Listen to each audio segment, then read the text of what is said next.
Anyway, right, and go again. Alright.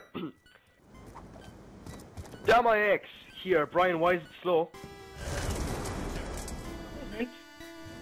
Take 3. Okay. Hey everybody, it's Damix, and I'm here with Damix Epsilon. Mihal, would you like to say hello? Hello YouTube. How are you doing today? Okay. So today me and Mihal, or a couple days ago, me and Mihal had an idea that we were actually going to start another series on Damix because we want to keep it to uploading at least 2 or 3 things a week. But this week will obviously be an exception with the DLC. And who's fast forwarding and why? Okay. Anyway. So today we're going to be bringing you our conspiracy series video number 1, and today we're focusing on Lavender Town here, people. And Lavender Town. The Call of Duty background makes so much sense considering it's a Pokemon game. Is that right, YouTube? Yeah, I bet I'll agree. YouTube agrees with you. But anyway, so Pokemon Red and Blue were released in what year again, Mihal? Let me refresh my memory, please. 1996, February 27th. 1996, alright. These games featured you going around fighting Pokemon, capturing Pokemon, you know, the slogan, gotta catch them all, everyone knows that. But in the end of the game, you became like a Pokemon master, I believe, and it was a very, very enjoyable game when you were a kid. But there was something you didn't know. You probably didn't know that the cartridge you had, of course if you had it when you were a child, was the B cartridge of the game. Yeah, there was an A cartridge, alright. Right, Mihal, would you like to take a bit from here? Yeah, okay. A cartridges were created first, and they in the town, Lavender Town. The A cartridges contained tones which were different to the B cartridges. The A cartridges contained higher pitched frequency tones, which caused headaches and illness and afflictions in children between the ages of 7 and 12. Yeah. Also, another very, very interesting thing was, not interesting as much horrible, but a lot of these children commit suicide because these migraines and headaches they got, and these seizures and everything, they didn't stop. They just didn't stop, and a lot of children kill themselves. It was really, really horrible thing. But when you went to Lavender Town anyway, the music would play, and we probably have this music playing in the background already, but if it's not, then we're gonna, you'll be able to hear it now in the background. But this is B cartridge music, don't worry. But it was very, very weird, this thing, and no one found out why it happened. But when you went to Lavender Town, this music played and children died. They killed themselves. It was creepy. But the reason there's conspiracies linked into this is because the sound producer who made the video died very soon after they began an investigation into Lavender Town. He died, and the other person working the sound as well, he also died. What is going on here? Nintendo, what are you hiding from us? Nintendo, what are you doing? Nintendo, stop! Anyway, Mihal, take a bit from here. Yes. In 2010 as well, special software was used to analyze an original A cartridge that was found. No, don't yet. Hold on, I'll tell a bit more of the story. Actually, we need to explain this further. But also, Lavender Town was the only town in Pokemon where Pokemon actually died. Yeah, there was a place in Lavender Town called the Great Tower where apparently all the spirits of Pokemon were laid to rest. Until this point, your character in the game had no clue that Pokemon had died. Neither did you. It seems like a very eerie universe now, or it seemed that way in 1996, now that you realize that Pokemon actually die. Also, your rival, Gary, had a Pokemon called Eradicate, which was basically an oversized rat. You battled this, you battled your rival in a Pokemon battle on a ship to a different place, kind of, a different island, I believe. And you hit your rival's Eradicate Pokemon so hard that you basically knocked him a quick one, and he died. He died in Lavender Town. You found him in the tower, and he was saying things to you like, you don't know how it is to have one of your partners die and all this. And the reason we know this is because me and Mihal both played these games. These are horrible. I played this game when I was a lot younger, and Lavender Town used to scare the shit out of me. So Gary's Eradicate, your rival was Gary. That's another creepy thing. But that's not all where it goes. Also, Team Rocket, who are the main antagonists in this game, killed a different Pokemon. And you see like a Marowak I think it was called, and Cubone was like the little baby of that thing, and you found a Cubone at the bottom of the tower, and it was like all sad, and it was mourning over something. It had turned out in the end, the Team Rocket had killed its mother, the Marowak, and the soul of the Marowak, you then had to battle at the top of the tower. It was simply labeled as Ghost, and it could not be caught, just defeated. Afterward, after you defeated the Ghost, or maybe you didn't, who knows, but after you defeated the Ghost anyway, you would, I would say that the spirit has been laid to rest.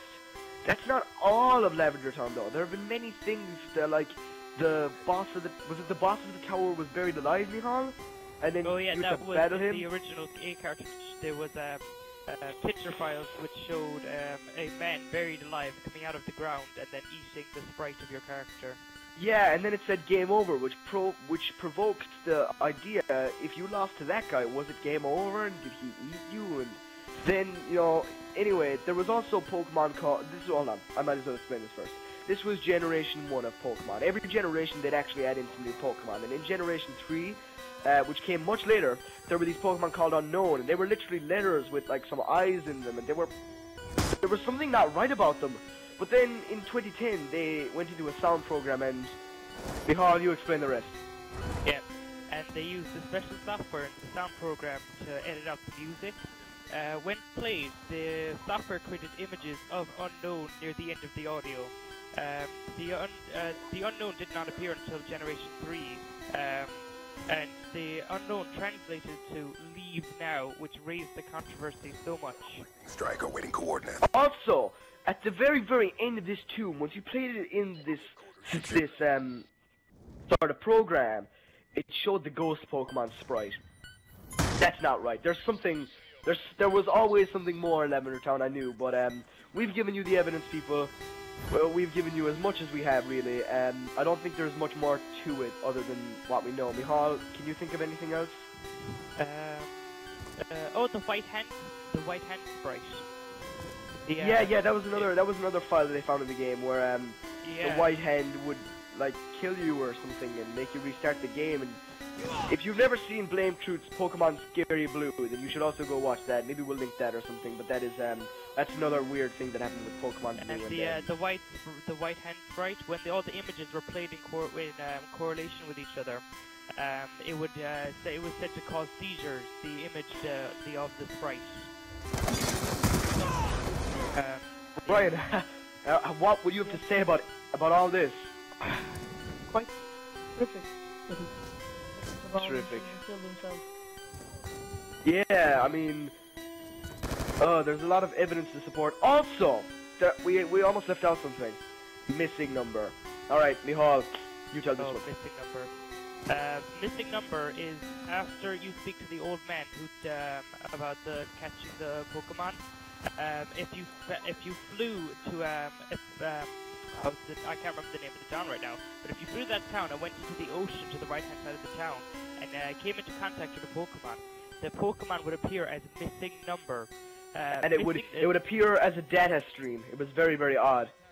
Yes, it did not have a sprite. It appeared as a data stream, and it was called missing number.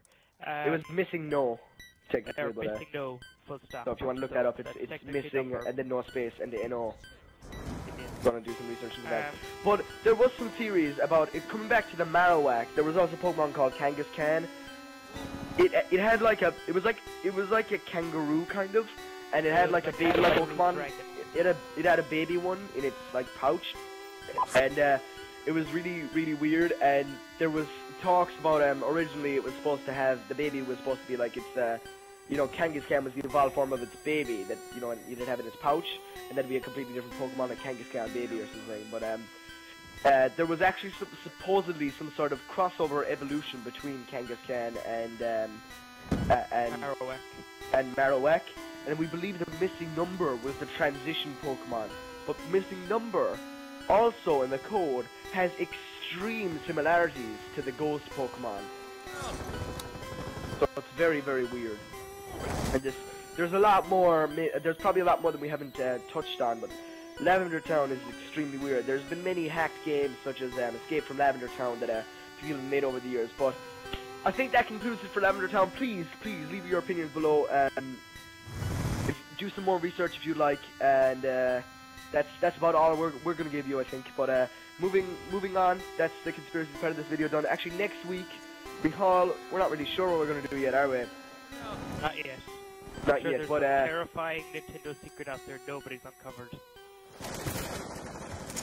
They kill pandas. No, I know exactly what we're gonna do. I'm there.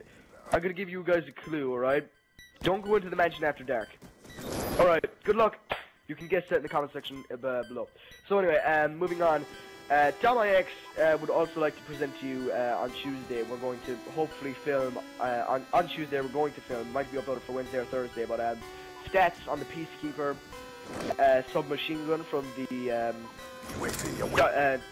Revolution expansion pack for Black Ops 2, and we're very excited to bring this to you because it's a brand new weapon in Call of Duty history. Sorry, Brian, say that again. A couple of gameplays of it, yeah. And the zombie gameplays as well, probably. Now, yeah, we've seen a small bit of gameplay on the Peacekeeper so far, and to me it looks like quite a weak weapon. It's got a presumably a 30-round magazine. I saw gameplay with it with extended magazine at 40 in the magazine, so presumably that's a 40-round box or a 30-round box magazine. I saw it. They didn't show the sights, but the weapon is sort of white to be like specific. It's white and it's got a blue streak, and it looks very, very nice. And it's got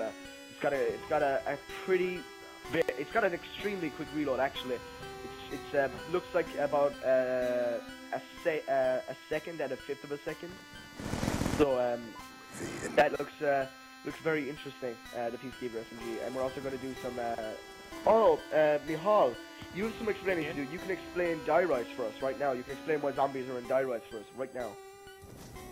Yes, zombies in die rights. Well, if you haven't been living under a rock for the past day, you'll notice that there was an update to Call of Duty. Checking the leaderboards and the zombies, there is under the if you go down through the leaderboards, there is the Great Leap Forward section for the die rise leaderboard. Now, the Great Leap Forward was a period in where the Chinese government decided not to war anymore. So all the factories in the country were meant to be sealed. So everything made of iron in the country cost in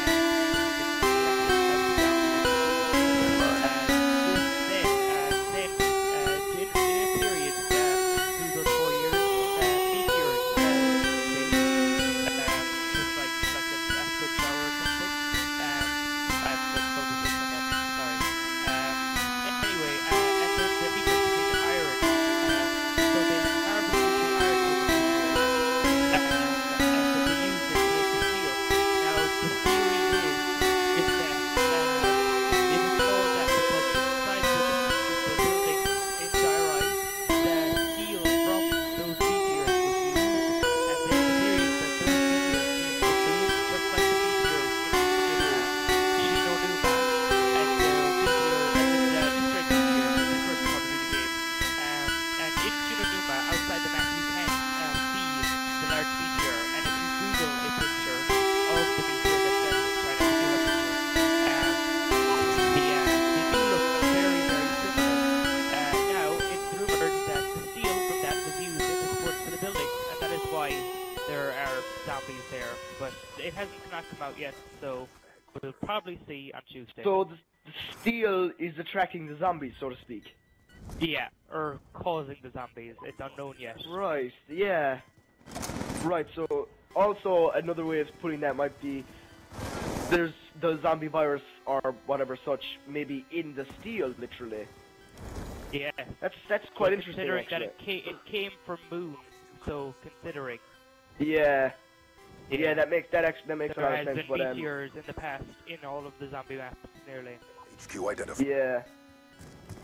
So that's And in that's the trailer, very there was curious. meteors shown crashing, so There was, I don't yeah. know. Also, Marlton is not a zombie. That theory has been Yes, cracked. that is cleaned up because of YouTubers making Yeah. mistakes. Hey, watch it. You're talking about some good YouTubers here. They fool us all. Anyway, so that's the end of the game today. Next video, Look for it tomorrow. It's a quick scope, not necessarily a quick scope guide, but a sniping guide. It's anyway. This game, I might as well say, was 47-18 with an MP7. So it's been good. This has been Dom IX2. Me, Hall, and Brian. You guys said the least in the video. So how about you? How about you say goodbye? Goodbye, YouTube. I hope you had a good video with us.